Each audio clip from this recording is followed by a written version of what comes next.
Oke, baik. Karena sudah setengah sembilan ya, seperti yang Bapak infokan sebelumnya, maka akan Bapak mulai. Bismillahirrahmanirrahim. Assalamualaikum warahmatullahi wabarakatuh. Semuanya silahkan untuk dibuka kameranya, terutama khususnya untuk kelompok satu dan 2 ya. Di sini Bapak coba panggil ini dulu ya, yang kelompok satu Muhammad Teddy sudah hadir. Sinyalnya Hadir nggak Pak, ada. Muhammad Teddy, halo. hadir Pak. Oke. Nabil Muhammad. Nabil ini lagi saya telepon Pak. Oh, masih di follow up ya, berarti belum hadir ya. Baik. Ratna Dewi. Ratna Dewi juga belum. Tufi. Tufi Hadir, sudah ada, Pak. oke. Sama Ririn Mahyuni. Ada Ririn? Belum, berarti yang sudah hadir di kelompok satu ada dua orang ya, Muhammad Teddy dan juga Tufi. Silakan sambil menunggu Teddy dan juga Tufi di follow up kembali untuk Baik kehadiran Pak. Nabil, Ratna, dan juga Ririn. Bapak coba presensi yang grup Terima 2. Himayah sudah hadir. Himayah belum. Lalu ada Yesi.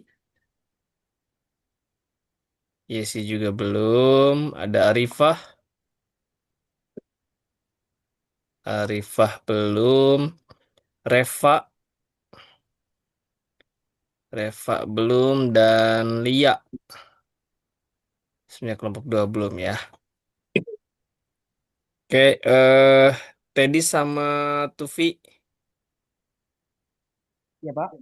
Ya, Ya, Pak. untuk ya Tufi nggak bisa ya karena oke nggak apa-apa. Udah ready? Ya Sebentar Allah, Pak, Pak. masih ada anggota yang belum join Pak. Oh iya. Oke. Bapak kasih waktunya nggak banyak-banyak ya, karena yang penting Bapak konfirmasi dulu. Ini kelompok satu ada 5 orang. Mohon konfirmasi Teddy sama Tufi yang hadir. Apakah semuanya ada kontribusi? Gimana Pak? Apakah ada kontribusi dari kelima anggota ini untuk pengerjaan tugasnya, atau ada yang tidak ada kontribusi atau bagaimana? Ada kontribusi semua Pak. Semuanya ada. Semuanya ada. Semuanya ada ya. Berarti Bapak konfirmasi ya. Untuk kelompok satu, Ya. lima-limanya ada kontribusi pengerjaan tugas. Berarti kelimanya Bapak anggap sudah mengerjakan ya, walaupun yang apa presentasi misalkan, kalaupun tidak hadir yang lainnya itu kita yang ada saja. Begitu ya. Berarti yang tidak bisa tolong titip. Berarti untuk yang hadir Teddy, oh Nabil sudah ada ya. Nabil dan juga Tufi. Ini infokan berarti ke Ratna dan juga Ririn. Itu nanti silahkan dua orang yang tidak bisa ikut presentasi sesuai jadwalnya. Itu eh, dia yang aktif sendiri untuk mencari atau menyisipkan di VidCon-VidCon yang selanjutnya. VidCon yang ketiga sampai yang ketujuh. Ya, Bapak tidak akan reminder lagi. Bapak minta tim anggota yang sekarang sudah hadir ini untuk sharing infonya ya ke dua teman itu, bahwa silakan nanti sesinya adalah langsung empat mata dengan Bapak, sama seperti yang kelompok, mungkin tidak presentasi tapi lebih langsung kepada tanya jawab dengan Bapak secara langsung begitu. Mungkin sambil ini aja ya, jadi sambil apa, oh ya, sebelum Bapak mulai untuk yang presentasi ke apa ke kelompok Jawab. satu ini, berarti kelompok 2 sudah ada yang hadir, Himayah, Yesi, Arifah, Reva, dan juga Lia. Konfirmasi. Kelompok 2, Himayah, Yesi, Arifah, Oh, Reva, saya dan Pak Lia. kelompok 2. Kelompok 2 Arifah ya. Ya, Pak. Eh, Kok berarti yang hadir, yang bisa hadir sekarang hanya kamu aja? 3 orang sih, Pak, tadi katanya. Oke, berarti Saya, Yesi, sama Repa. sambil di calling-calling ya, sambil kita fokus ke kelompok satu dulu. untuk Arifah untuk mempush dua orang lainnya. Oke, kelompok yang pertama Teddy, Nabil, dan juga Tufi. Ratna belum ada ya, Ratna dan Ririn. Ada, Oke. ada Pak, Oh, Adi Ratna Ratna sudah ada. Dewi. Berarti yang belum ada Ririn saja ya. Ada konfirmasi nggak Ririn kemana atau izin atau apa gitu di grup kelompok? Hari ini kayak masih kendala kak, masih di kendala pak di Hmm. masuk Zoom-nya. Tapi ada konfirmasi dia mau join. Ada pak. Nah, ya udah nggak apa-apa. Itu nanti diakhirkan saja ya. Boleh silakan kita masuk ke grup satu dulu untuk memulai presentasinya terkait dengan analisis ya konten viral yang dihubungkan dengan salah satu teori dari komunikasi digital. Untuk kelompok satu, Bapak persilakan. Waktunya tidak banyak, jadi mohon dikonfirmasikan kurang lebih di 15 menit saja ya. Silakan. Menggunakan ini pak, Slideshow, ya, Excel ya. ya.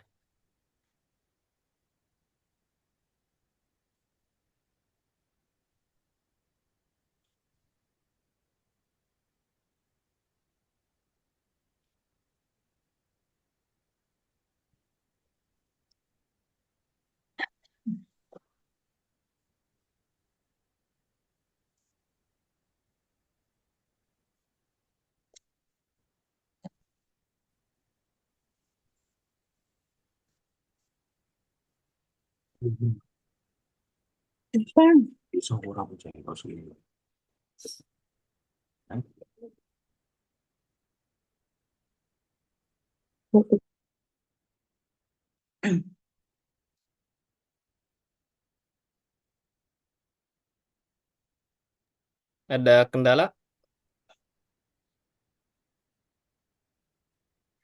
Siapa yang slideshow-nya, yang nge-share-nya?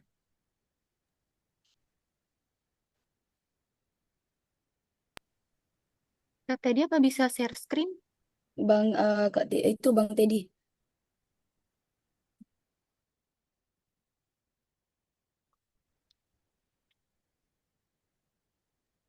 Sebentar pak. Ya.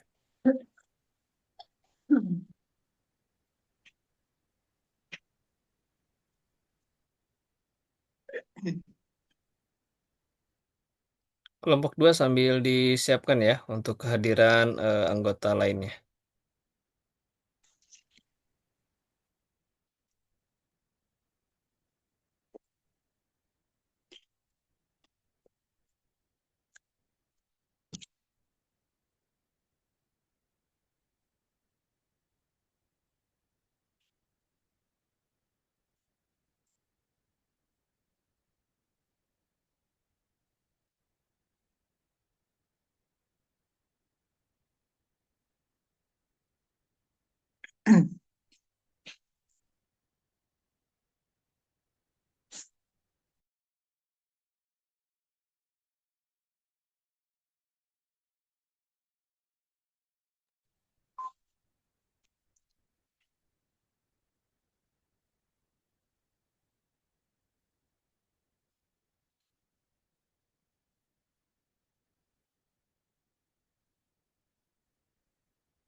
Sudah muncul pak. Sudah, silakan. Bisa dimulai ya. Silakan kelompok satu.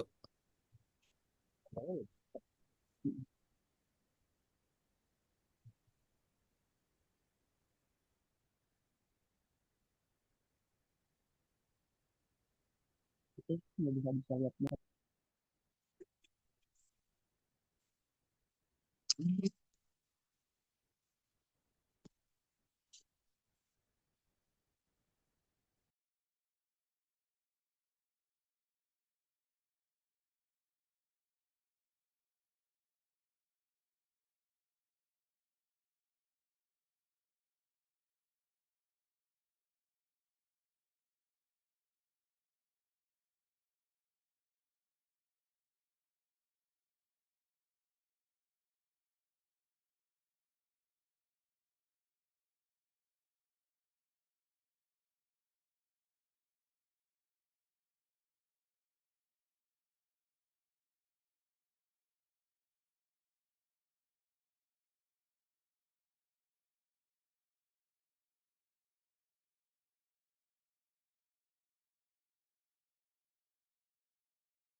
Ayo Teddy, waktu berjalan bisa dimulai.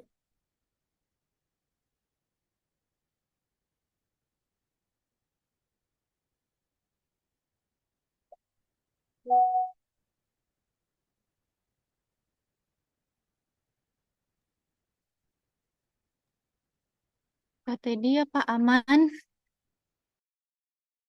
Ya, Kak.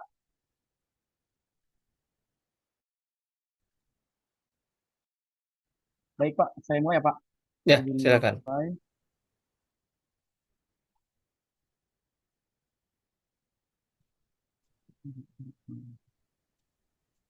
Baik, sebelumnya, Assalamualaikum warahmatullahi wabarakatuh. Salam. Waalaikumsalam. Selamat malam. Selamat malam, teman-teman semua. Selamat malam, Pak Adi. Sebelumnya, izinkan saya di sini kami dari kelompok satu, eh, dan saya izinkan saya Pak untuk mengenalkan dari kelompok satu Pak. Ini pertama Ahmad Teddy Ardiansyah, dan yang kedua ada Kak Nabil Muhammad Atala, dan yang selanjutnya ada Karatma Dewi, dan selanjutnya ada Katufi Lasi Asi, dan yang terakhir ada Karin Mahdini. Di sini kelompok ini akan membahas hal cybernetik dalam aplikasi di Bekasi Timur.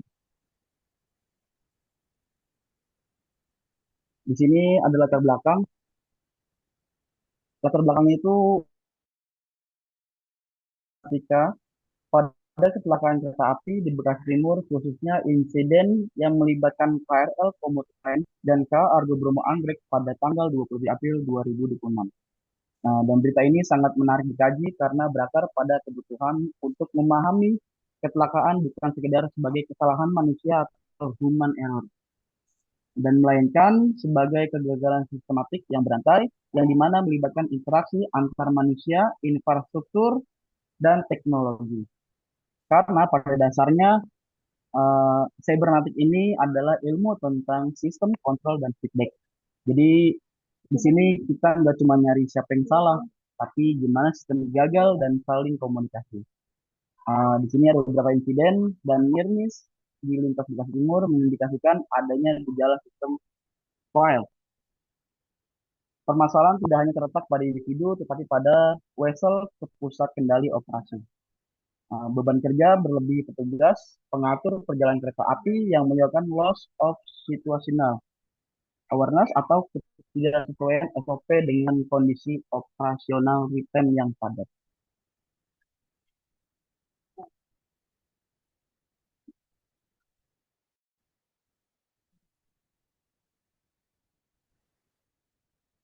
Pak, untuk yang slide ketiga dan keempat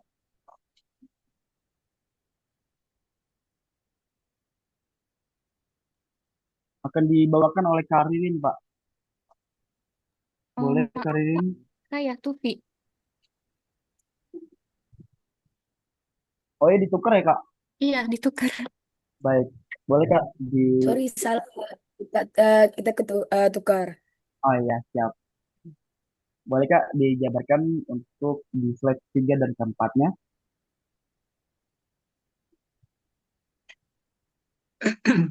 Boleh di slide ketiganya Kak?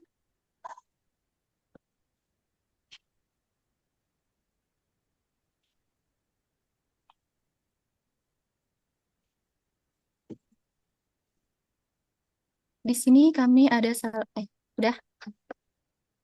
Di sini kami ambil dari beberapa akun. Salah satunya itu ada di Instagram, akun pengunggahnya yaitu .com.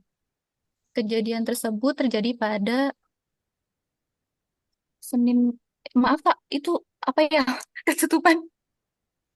Kejadian pada Senin malam 27 April 2016, 2026, lokasi di Stasiun Bekasi Timur.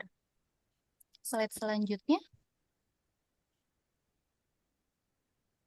Kejadian awalnya itu ada sebuah mobil atau taksi yang bermasalah di perlintasan rel kereta. Kemudian datang KRL pertama menabrak kendaraan tersebut, terjadilah gangguan jalur rel kereta. Lalu dari arah yang berlawanan, KRL kedua berhenti di stasiun untuk menurunkan penumpang. Lalu disusul dari belakang itu ada kereta Argo Bromo datang dari arah belakang, terjadilah tabrakan besar. Dampak dari kecelakaan tersebut bukan cuma soal tabrakan, tapi berantai, adanya korban jiwa, gangguan transportasi, kerugian ekonomi, bahkan akan adanya perubahan kebijakan. Kenapa Baik, kejadian tersebut ini viral? Kak, maaf, Kak, ketutupan.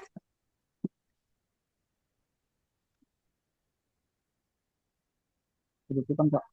Ya, oh, bisa, maaf Kak, nunduk sedikit. Ketutupan aku nggak bisa baca. Maaf, maaf, maaf. Sorry. Kejadian tersebut menjadi viral karena adanya kombinasi visual yang dramatis, banyaknya saksi, korban besar, isu keselamatan, dan kekuatan dari media sosial. Sudah, Kak.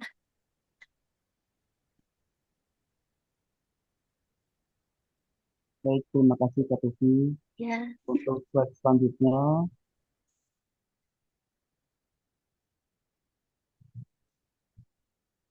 slide selanjutnya dibawakan oleh Karin di slide 5 dan slide 6. Boleh Karin, waktu dan cepat dipersilakan. Oke, terima kasih kepada Bang Teddy dan terima kasih juga kepada Pak Adi. Di sini saya ingin menjelaskan mana dia slide 5 dan 6 ya, Bang? Oke, Ya, oke.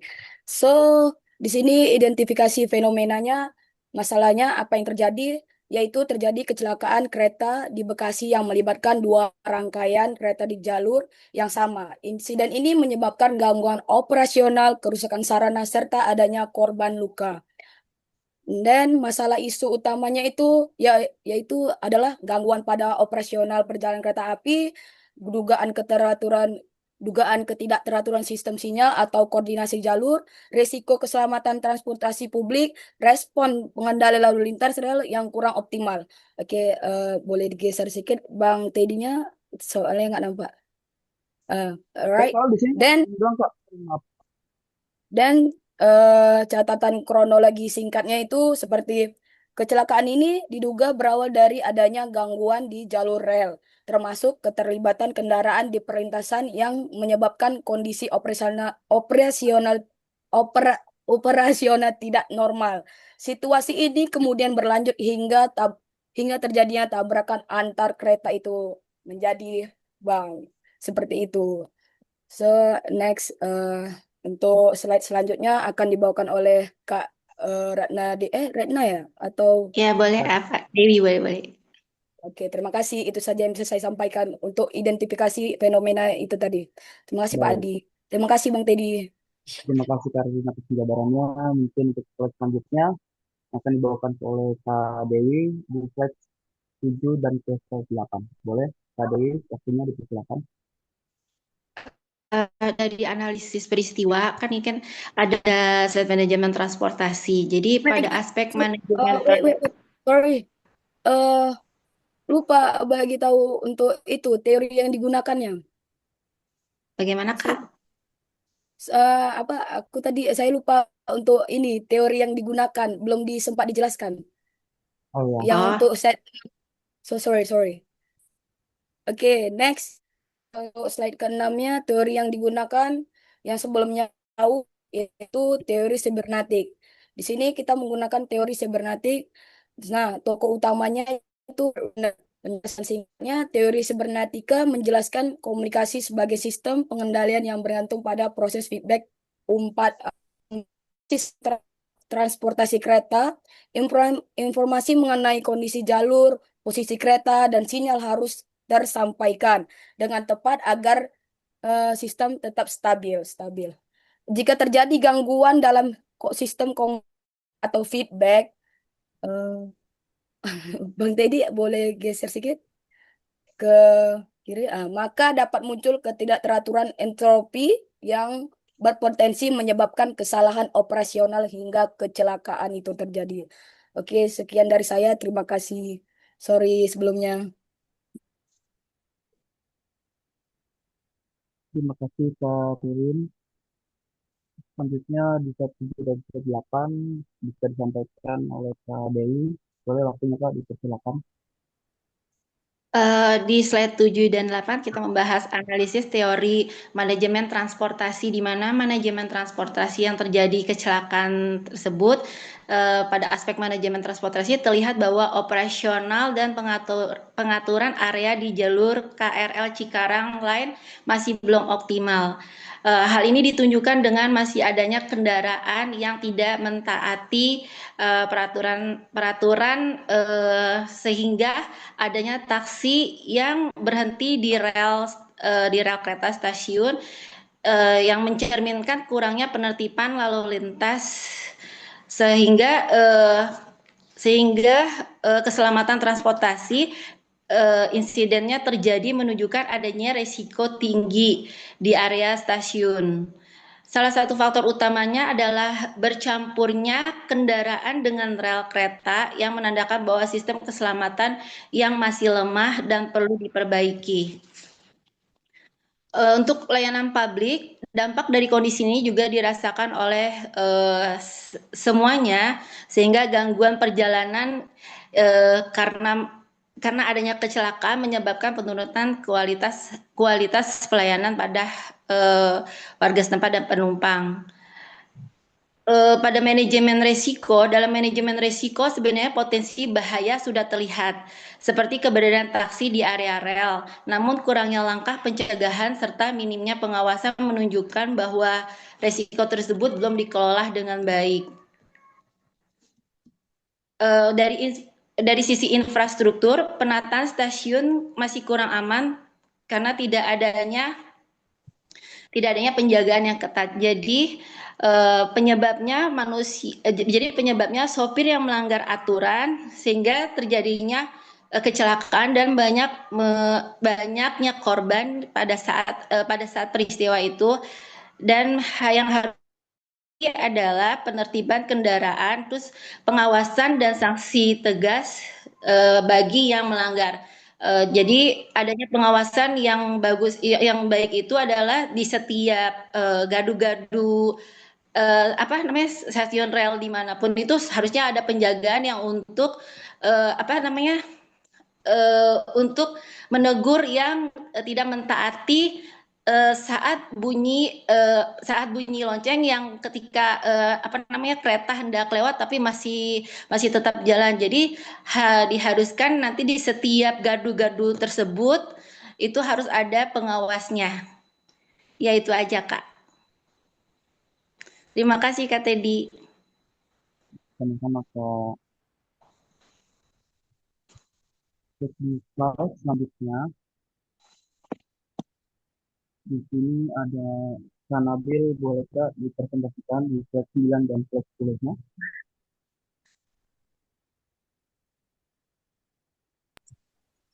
Baik, terima kasih kepada KTI untuk penyampaian untuk menjelaskan presentasi ini.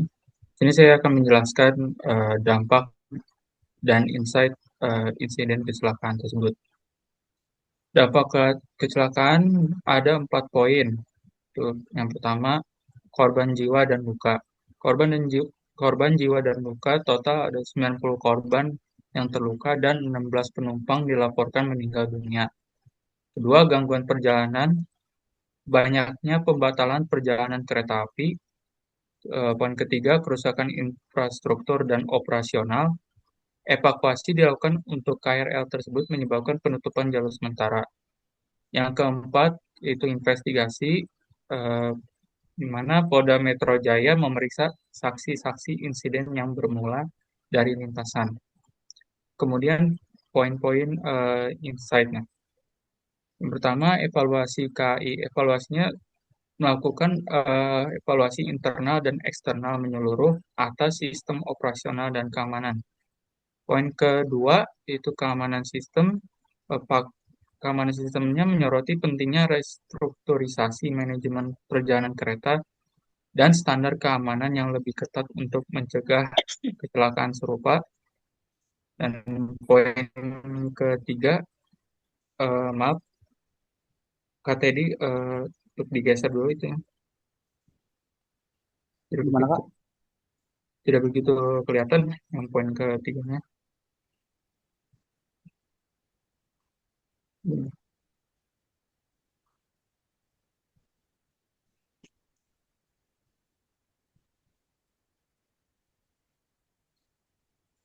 Ya, sambil dibantu aja Pak dari handphone. Aduh.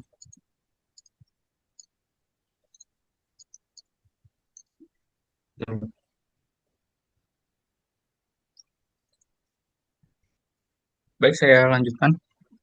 Poin ketiga yaitu situasi di lapangan, di mana proses evakuasi diwarnai momen emosional dan menyoroti dampak terhadap keluarga korban. Selanjutnya.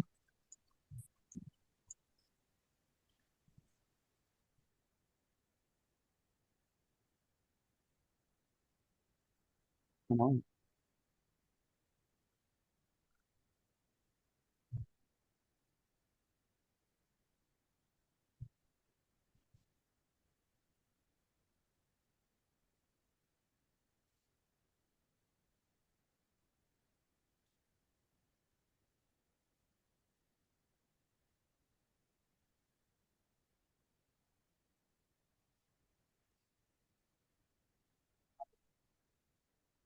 kurang.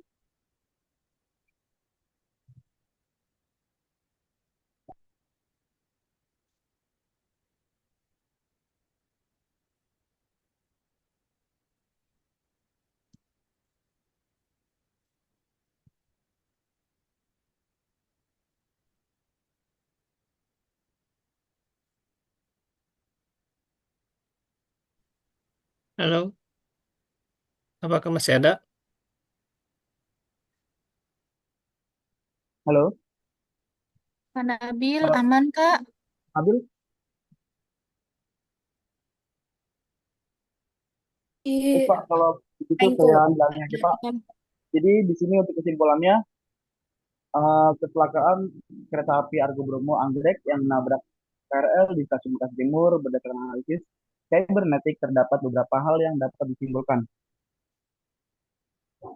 Yang pertama, kecelakaan ini bukan disebabkan karena faktor tunggal, karena peristiwa kecelakaan merupakan manajemen properti dari kegagalan interaksi antar komponen sistem kontrol yang tidak ditemukan single cause, melainkan akumulasi dari insight control action yang terjadi secara simultan pada level masinis, PPKA, dan sistem otomatis.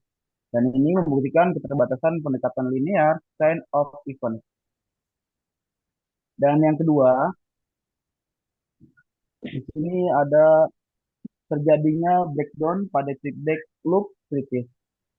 Jadi di sini ditemukan missing feedback dan feedback delay, yang dimana pada alur komunikasi antar sensor, sinyal PPKA dan masinis, informasi gangguan pada subsistem level bawah tidak berhasil sampai ke controller level atas dengan tepat waktu. Akibatnya sistem gagal melakukan self correction sebelum masuki kondisi berbahaya. Jadi di sini adanya keteledoran masinis, yang dimana masinis ini uh, terjadi miss, yang dimana masinis ini sudah melihat uh, tanda merah, tanda lampu merah, tapi secara mendadak. Jadi di sini adanya miss, dan yang selanjutnya ada constraint keselamatan tidak ditegakkan secara efektif, di mana safety constraint yang didesain dalam SOP dan sistem intellecting mengalami erosion over time. Akibatnya tekanan produktivitas dan adaptasi informal di lapangan. Untuk yang terakhir, average point perbaikan ada di desain sistem.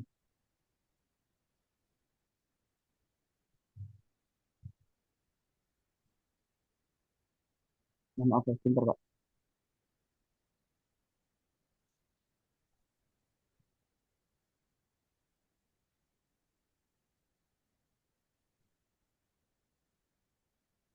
Jadi di sini intervensi paling efektif bukan menambah pelatihan masinis atau memberi sanksi kepada PPKA, yang melainkan di mana mendesain ulang arsitektur kontrol, rekomendasi utama, dan memperkuat reducing sensor dan mempercepat feedback loop ke OCC dan membuat boundary condition yang tidak dilanggar oleh kontrol di level manapun. Baik, ini untuk slide yang terakhir. Di sini ada referensi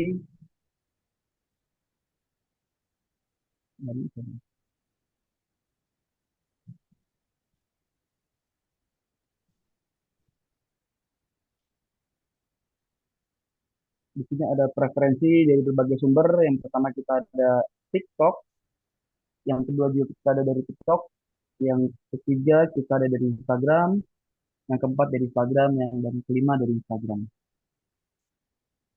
Baik Bapak, mungkin dari kelompok satu saya rasa cukup. Mungkin dari Bapak Adi atau dari teman-teman ada sedikit pertanyaan, boleh? Oke, baik. Terima kasih untuk kelompok satu, yaitu tadi ada Teddy, ada Nabil, ada Ratna, Tufi, dan juga Ririn. Bapak buka sesi tanya jawab dulu, dua saja dari teman-teman atau rekan-rekan yang lain. Ada yang mau ditanyakan ke kelompok satu? Langsung di open mic aja. Kalau misalkan ada yang menanyakan, silakan. Ada? Tidak? Tidak ada? Oke, kalau tidak ada berarti Bapak saja yang bertanya ya. Jangan. Bapak ngasih yang mudah dulu, siapa tahu ada yang mau ngasih gitu kan. Bapak mau nanya ke Ririn. Halo Ririn. Ya Pak, halo Pak.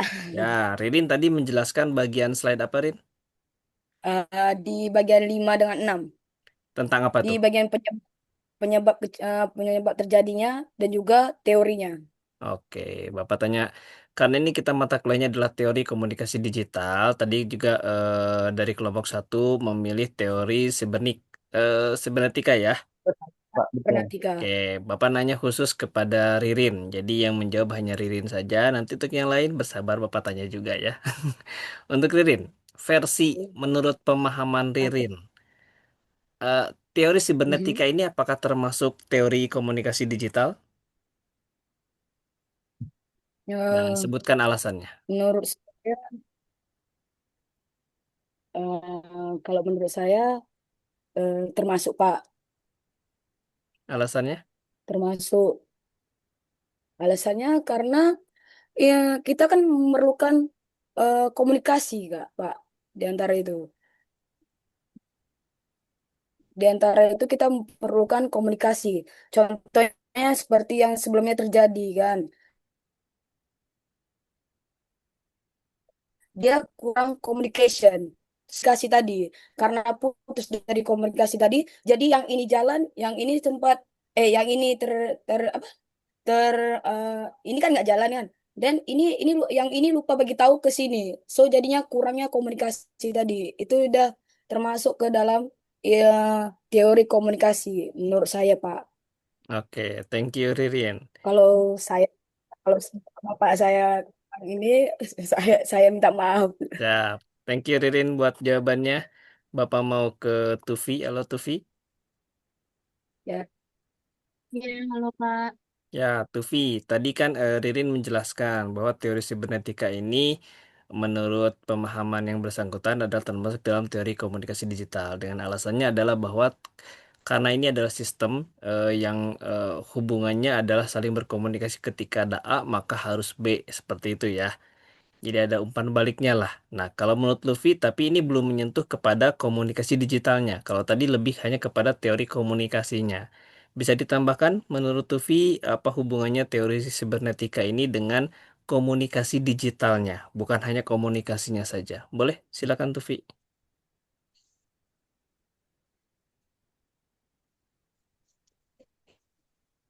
Karena teori komunikasi sibernetik, alah sih, aduh, apa? Teori sibernetika itu kan sistem pemrosesan informasi ya, pengendalian dan umpan balik. Harus ada feedback gitu, Pak. Betul, itu kan tadi kalau Ririn kan memang komunikasinya ya. Tapi yang jadi bahan Digital. pertanyaan Bapak adalah teori komunikasi digital. Nah, digital itu dari mananya? Hubungannya kan nama mata kuliah ini kan teori komunikasi digital. Ya, tadi mengambil studi kasusnya yang kecelakaan lalu lintas kereta api itu kalian ngambil analisisnya dengan teori sibernetika ini. Nah, tadi sudah dijelaskan oleh Ririn. Ya, karena membutuhkan komunikasi ketika ada kecelakaan dengan ini harusnya sinyal dan lain-lain bekerja sehingga ada seperti lah. Tapi itu masih dalam tahap lapisan terluar dalam artian teori komunikasinya saja. Nah, yang Bapak tanyakan adalah coba Tufi lebih perjelas lagi penjelasannya pemilihan teori sibernetika ini dengan komunikasi digital.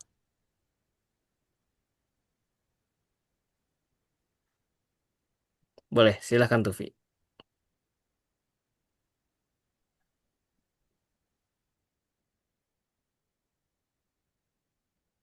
Mau phone a friend atau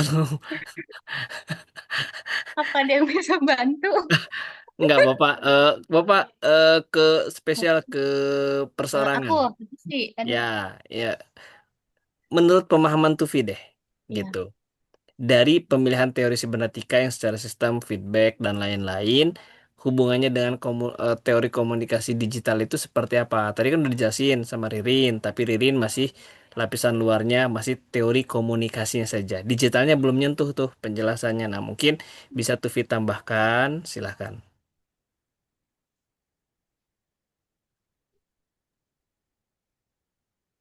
Iya, media. Mungkin dari medianya ya, Pak. Media seperti apa tuh? Kayak seperti Instagram, TikTok, itu kan menyebar dengan sangat luas ya kalau sosmed. Pemberitaannya. Iya, betul. Iya. Oh, kalau dari proses terjadinya laka lantas tersebut ada nggak? Hmm.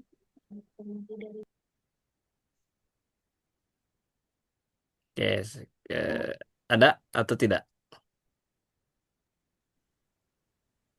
Kayaknya Menurut ada. pemahaman Tufi ya, karena kita sama-sama belajar ya ini semuanya ya. Jadi Bapak nanya bukan langsung main sistemnya asesmen, enggak. Bapak bertanya selalu menjadi adalah menurut pemahaman kalian masing-masing. Menurut Tufi gimana?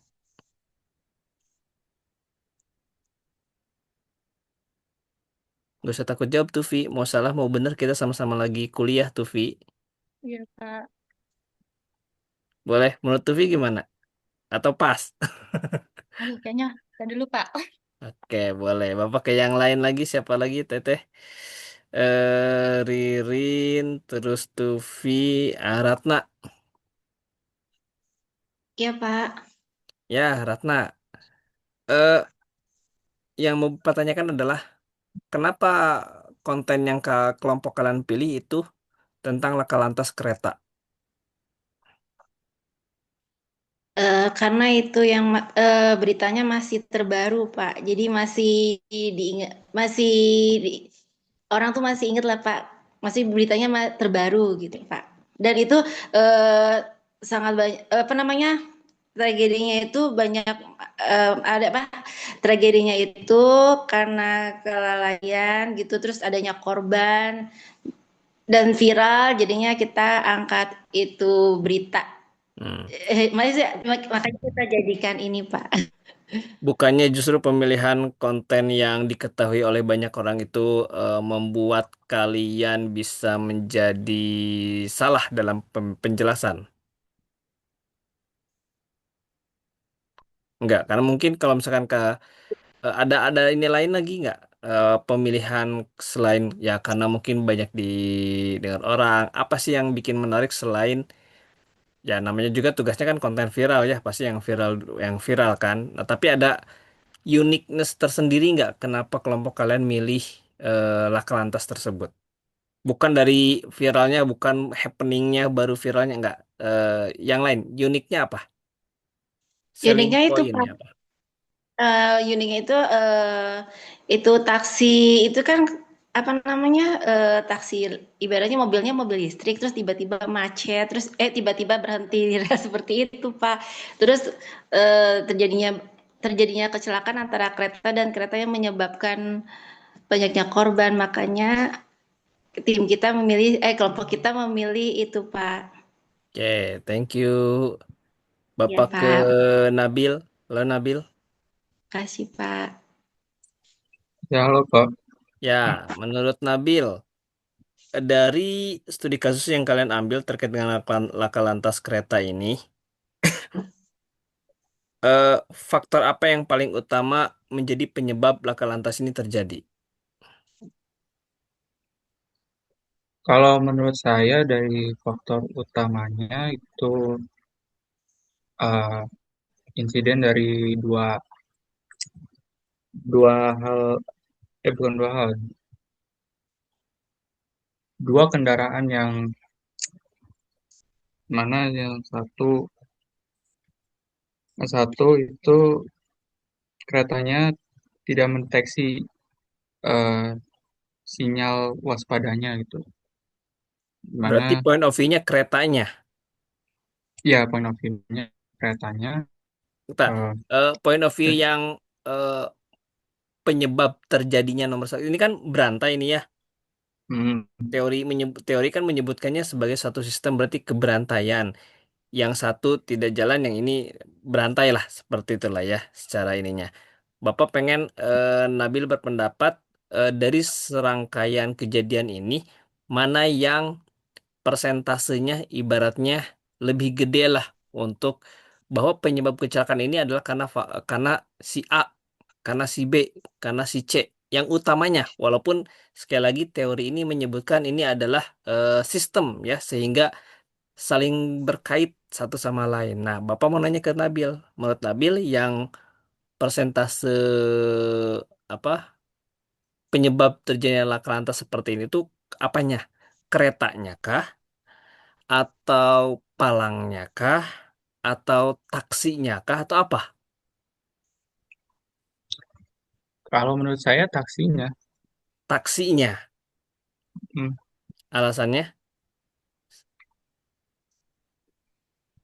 karena si taksi itu seharusnya dia nggak ada di tengah-tengah rel kereta itu. Kalau dia Harusnya mau berhenti, harusnya adanya di mana? harusnya di sebelum sebelum dia jalan tuh, mendingan nggak usah dia jalanin dulu gitu. Kalau menurut saya, gitu. Oke, thank you. Terakhir ke Teddy.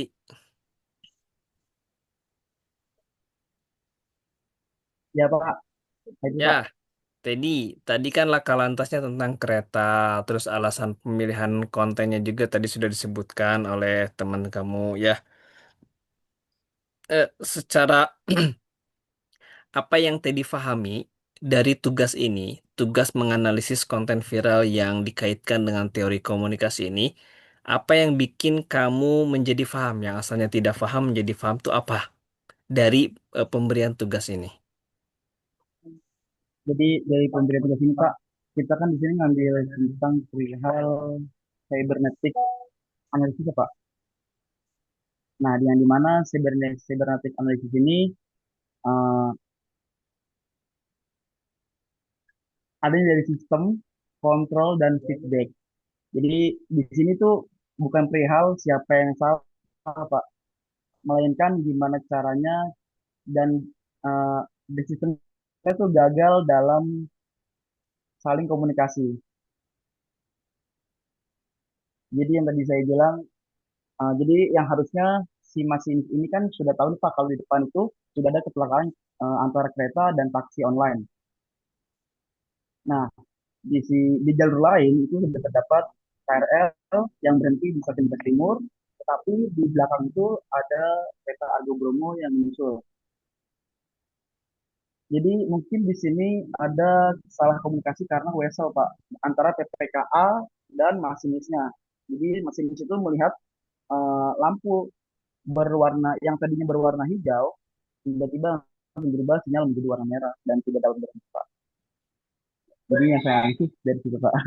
Terima kasih.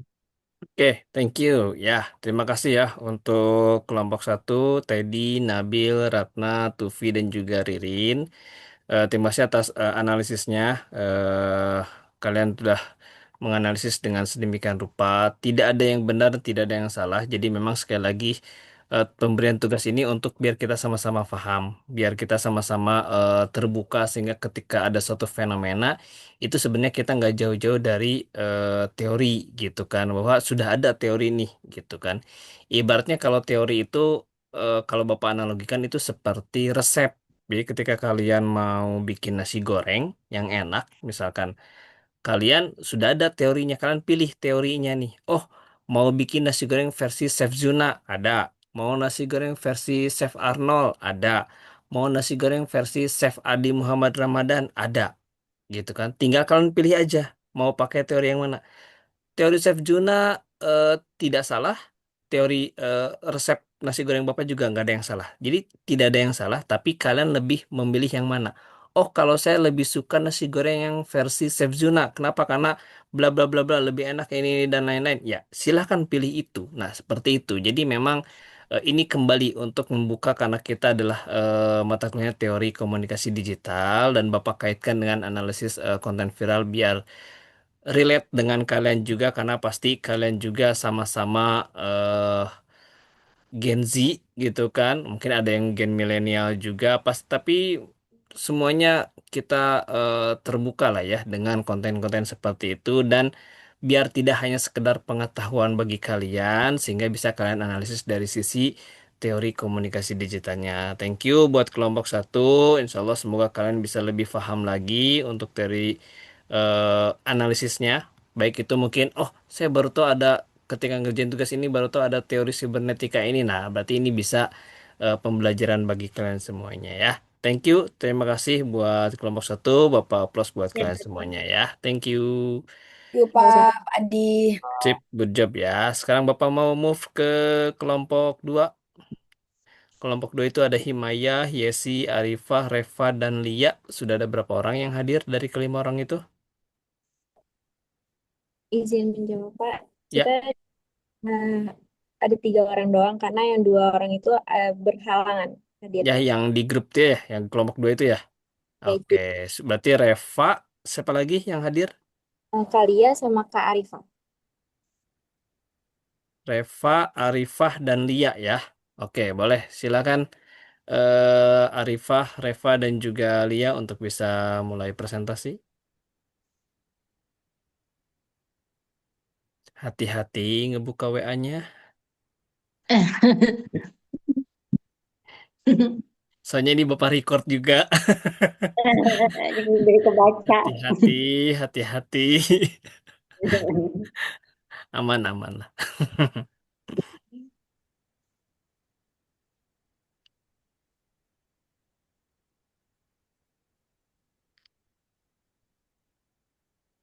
Pak, maaf Pak, kita boleh off cam Pak. Boleh, boleh, boleh. Yang kelompok satu boleh. Terima kasih Pak. Off cam ya, bukan keluar ya. Iya. Baik, kita tunggu kelompok dua dulu ya.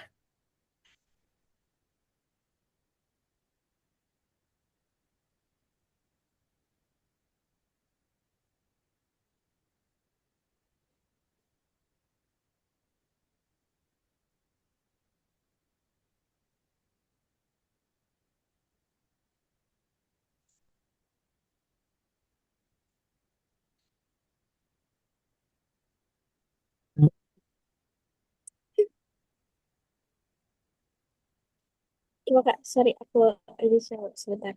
Coba.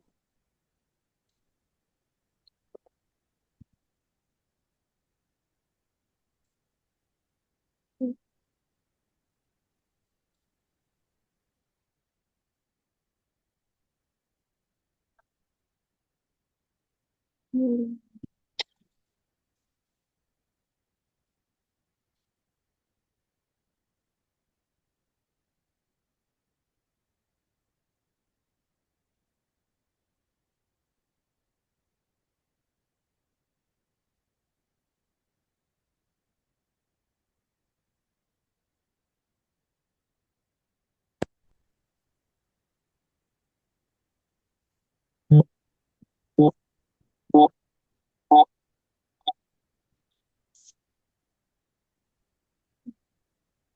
Kelihatan nggak sih? Gimana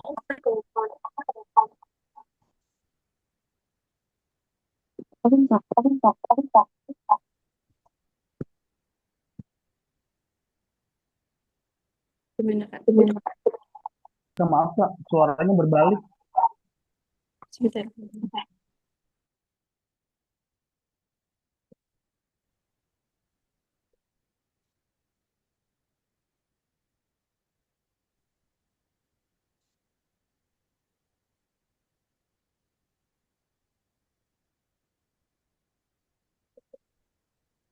Udah bisa dimulai belum? Maaf. Sudah, silakan. Oke, selamat malam semuanya. Alam. Jadi kami dari kelompok 2 izin mempresentasikan analisis teori komunikasi yang digunakan terhadap fenomena viral Dubai Cui Cookie di sosial media. Pertama-tama, aku mau memperkenalkan diri terlebih dahulu. Perkenalkan, nama aku Revalia Putri Kurnia.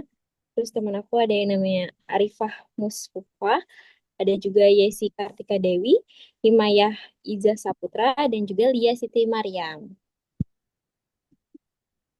Lalu selanjutnya akan ada latar belakang yang akan dibacakan oleh teman saya, Kalia. Oke, baik. Terima kasih. Apakah suara saya sudah terdengar? Dengar. Oke, baik. Eh, ini untuk latar belakang ini saya akan menjelaskan terkait fenomena munculnya tren kuliner kuliner Dubai Chewy Cookie atau sering disebut sebagai Dubai Coklat Cookie yang mengkombinasikan tekstur chewy dengan isian khas seperti kunafa dan pasta pistachio. Yang mana tren ini eh, viral gitu ya di platform seperti media sosial Instagram Reels, YouTube, dan TikTok. Kenapa menarik? Karena melibatkan pengaruh interpersonal yang kuat atau sosiopsikologi dan penyebaran informasi yang sangat cepat melalui sistem algoritma digital atau cybernetik. Oke, lanjut. Nah, untuk selanjutnya di objek analisis ini saya akan menjelaskan awal mula munculnya tren Dubai Chewy Cookie ini, yaitu yang mana pencipta aslinya Dubai Chewy Cookie sering disebut Dujonku kalau di Korea ya. Yang viral itu adalah penciptanya Kim Nara, yang mana beliau seorang koki pastry dan mantan bintara penerbangan Angkatan Laut Republik Korea. Awalnya adalah Chewy Cookie dengan marshmallow yang dikembangkan oleh Kim Nara, lalu disesuaikan dengan isian coklat Dubai berkat saran dari pelanggan. Kue ini populer di Korea Selatan di awal 2026, ditandai dengan antrian panjang dan diulas oleh banyak konten kreator. Oke, selanjutnya. Nah, kronologi awal viralnya postingan tren atau Dubai Chewy Cookie ini yaitu awal mulanya ada postingan Jang Won Yong yang mana dia adalah salah satu idol K-pop dan konten ASMR dari kreator luar negeri yang mana memperlihatkan crunchy-nya dari coklat yang dipatahkan gitu, coklat tebal yang dipatahkan, ada suara crunchy dengan isian kunafa, yang mana konten tersebut viral dan masuk ke FYP audiens Indonesia sehingga memicu rasa penasaran. Lalu dampaknya menjadi yaitu terjadinya gelombang recreate resep oleh UMKM lokal di Indonesia dan antrian panjang di gerai-gerai yang menyediakan menu serupa. Oke, penjelasan dari saya cukup sekian, akan dilanjutkan oleh teman saya, yaitu Kak Arifah Mas Pupa. Dipersilakan Kakak. Terima kasih. Baik, terima kasih. Izin Pak dulu. Selanjutnya adalah identifikasi fenomena. Sebenarnya apa yang terjadi? Di sini identifikasi fenomena terjadi karena sirkulasi informasi yang cepat di mana audiens tidak hanya mengkonsumsi produknya, tapi juga mengkonsumsi citra dari produk tersebut. Masalah utamanya adalah bukan sekedar rasa makanan, melainkan juga sebuah produk menjadi simbol status tren yang harus diikuti agar tidak mengalami fear missing out. Isu utamanya adalah aktivitas pesan visual dan audio dalam mengubah perilaku konsumsi masyarakat. Baik, selanjutnya akan dijelaskan oleh Karifah. Oke, jadi dari analisis yang bukan teori yang digunakan dalam analisis kali ini adalah yang pertama ada teori sibernetik dari Carl Volcker. Komunikasi dilihat sebagai pengaruh antar pribadi yang menekankan pada hubungan sebab akibat antara sumber pesan, isi pesan, dan karakteristik audiens. Lalu yang kedua ada teori cybernetik dari Claudia Shannon dan Warren Weaver. Jadi komunikasi sebagai proses pemrosesan informasi dalam sebuah sistem menekankan pada transmigrasi sinyal, feedback, dan cara mengatasi gangguan noise. Lalu dari teori sosiopsikologi, fokus teorinya untuk analisis Dubai kali ini, komunikasi dipandang sebagai pengaruh antar pribadi yang menekankan hubungan sebab akibat. Kredibilitasnya adalah influencer kuliner bertindak sebagai sumber pesan yang kredibel untuk mengubah opini dan perilaku konsumsi masyarakat. Efeknya dari influencer tersebut, rangsangan visual dan audio yang memicu respon emosional yang kuat pada audiens yang memiliki kecenderungan mengikuti tren atau conformity, atau kalian bisa sebut juga FOMO. Lalu selanjutnya ada teori cybernetik. Fokus teori tersebut yaitu komunikasi sebagai proses pemrosesan informasi dalam sebuah sistem jaringan. Nah, ada redundasi dari teori tersebut yaitu munculnya video secara berulang-ulang di lini masa atau FYP memperkuat akurasi pesan bahwa produk tersebut sedang tren. Lalu, feedback dari konten tersebut yaitu algoritma media sosial yang menggunakan feedback like, comment, and share untuk memperkuat transmisi informasi dan mengatasi gangguan atau noise. Lalu selanjutnya ada dampak dari terjadinya viralnya Dubai Cuy Cookie. Akan dibacakan oleh Kak Arifah. Baik, dampak yang pertama adalah dampak sosial. Dampak sosial ada terciptanya standarisasi selera baru di masyarakat dan dorongan ekonomi bagi pelaku UMKM kreatif. Yang kedua adalah dampak insight kelompok. Komunikasi di era digital bukan lagi sekedar bicara, melainkan manipulasi variabel psikologis dan teknik sistem informasi. Keberhasilan sebuah viralitas bergantung pada seberapa efektif sumber pesan kredibilitas memanfaatkannya saluran digital yang minim noise. Selanjutnya. Jadi kesimpulannya, fenomena Dubai Cuy Cookie ini terjadi karena adanya sinergi antara pengaruh interpersonal sosiopsikologi yang kuat dari para komunikator atau influencer dan efisiensi sistem pada platform media sosial. Hal ini membuktikan bahwa perubahan dapat diprediksi jika sumber pesan memiliki kredibilitas dan sistem transmisi pesan mampu mengatasi gangguan melalui pengulangan atau redundansi yang masif. Lalu berikut adalah beberapa referensi yang kita gunakan untuk menganalisis konten tersebut. Yang pertama ada untuk teori yang kita gunakan, terus yang kedua ada untuk teori sosiopsikologi, yang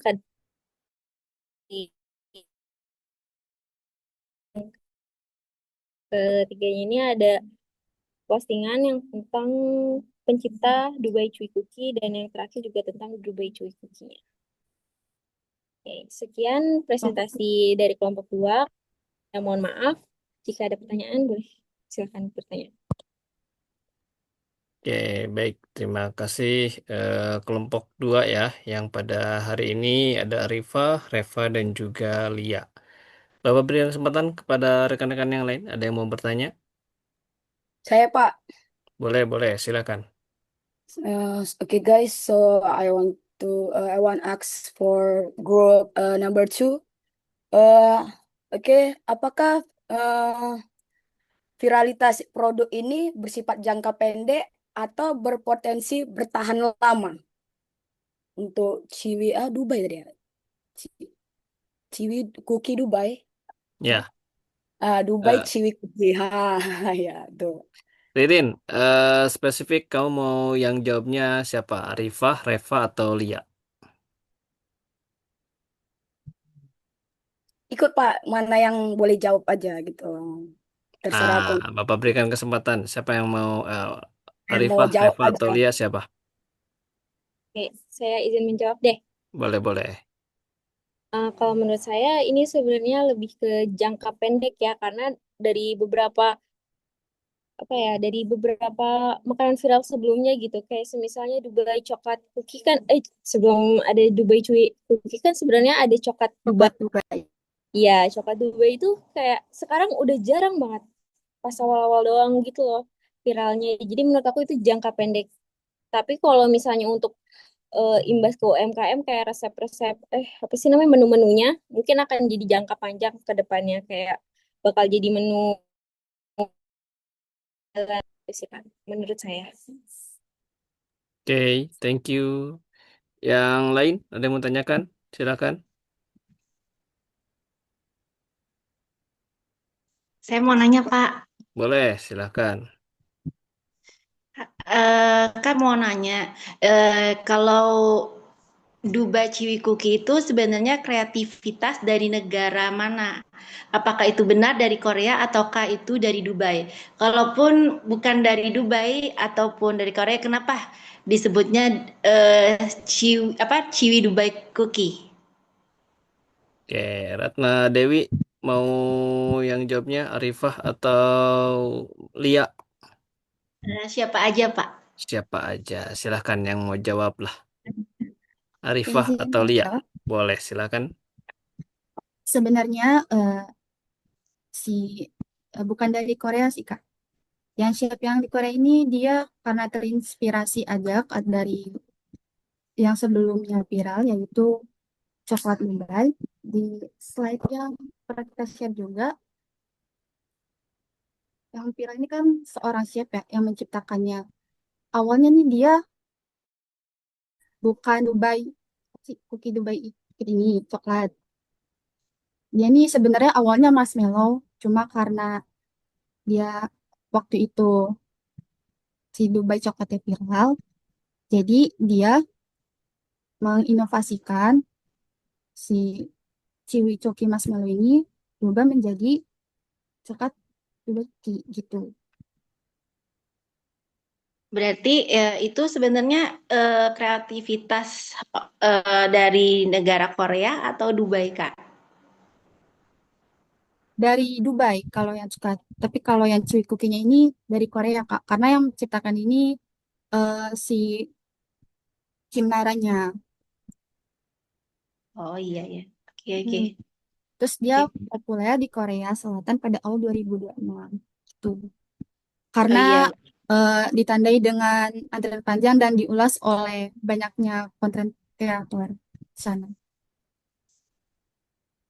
Oh iya baik. Kak, Iya, Kak. Cukup dari cukup. Itu aja. Kasih ya, Oke, Kak. thank ya, you Ratna Dewi dan juga Arifah. Pertanyaan terakhir untuk Lia, silakan. Boleh, Anjeli.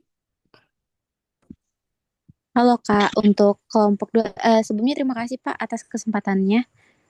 Untuk Kakak dari kelompok dua, mau tanya Kak, ini kan kalau untuk sebuah tren yang viral gini, eh, menurut Kakak tuh apa sih strategi komunikasi digital yang efektif untuk menghadapi fenomena tren yang mudah banget berubah gitu Kak? Karena kan biasanya kalau yang viral-viral itu cepat sekali ya Kak rotasi pergantiannya gitu kan. eh, Mungkin menurut Kakak dari segi Kakak sih, gimana sih yang efektifnya untuk menghadapi tren yang cepat berubah gitu Kak? Terima kasih Pak, terima kasih Kak.